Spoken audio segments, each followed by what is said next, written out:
A full audio recording of Bradley Manning telling a military court why he gave classified data to WikiLeaks has itself been leaked despite a court ban. Manning is heard accusing the US Army of not valuing human life in Iraq and comparing troops to children torturing ants with a magnifying glass. More on this now from RT's Tom Barton. Tom, he did use very strong words, didn't he, Manning, when describing the material he gave to WikiLeaks. What exactly did he say? Hi there, Andy. Yeah, he did. He used emotive language, especially as he worked through this over an hour of audio of his statement to the court, describing his feelings. We've taken a couple of edited excerpts of that. One of them concerns this video from the cockpit of an Apache attack helicopter over Iraq. The two pilots very eager to engage a group of what turned out to be civilians on the ground, killing 12 of them, including 2 Reuters journalists. A van then comes to try and help those shot in the first burst of firing, and the helicopter then engages that van as well. Let's have a listen to what he said about that. The most alarming aspect of the video to me, however, was the seemingly delightful bloodlust the air weapons they appeared to have. They dehumanized the individuals they were engaging and seemed to not value human life by referring to them as, quote, dead bastards, unquote, and congratulating each other on the ability to kill in large numbers. For me, this seems similar to a child torturing ants with a magnifying glass.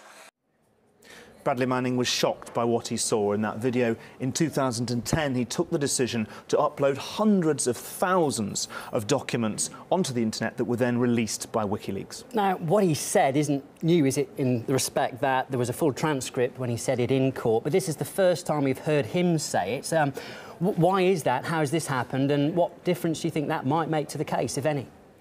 Yes, there's been really strict reporting restrictions and great secrecy surrounding this trial. No video, no audio, no photos and no transcript as well allowed out of that court, although one transcript has already been released from that in contravention of that reporting ban, followed by this audio released by the Freedom of Press Foundation about the statement he gave a couple of weeks ago. I think for many people it will be the first time they will have heard Bradley Manning's voice, and they'll hear a little bit of the man behind all of this controversy, perhaps help to make up their mind about him a bit. And I mean, it is interesting, isn't it, to hear the man's voice himself. What have you learned, do you think, or what will journalists learn or people learn when they hear him? Will they be surprised to how he sounds? I think, as an individual, the quality of the recording isn't great, but you can hear the way he comes across. I mean, he's reading a statement most of the time, but he's not maybe this stereotype you'd think of a booming sergeant coming in and railing against the system. He seems like a thoughtful, slightly more gentle character. He's a man, isn't he, accused of endangering US forces by his leaks. He does face grave charges, but how does he explain his actions? Yeah, there is two sides to this. Many people in the US do not take very kindly to what he's did and, quite frankly, consider him a traitor.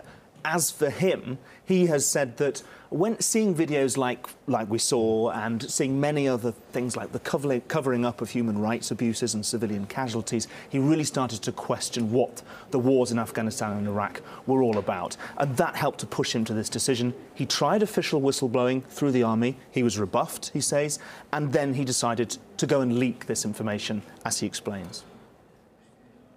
The detailed analysis of the data over a long period of time by different sectors of society might cause society to reevaluate the need or even the desire to engage in counterterrorism and counterinsurgency operations. So it should just be said, as far as his trial goes at the moment, he has 22 charges against him. He's pleaded guilty to 10 of those, not guilty to the others. Some of those others include more serious charges, such as aiding the enemy. If he is convicted, Bradley Manning could face up to 20 years in prison. OK, thank you, Tom. That's RT's Tom Barton. And just to remind you, the full recording of Manning's statement is available on our website at rt.com.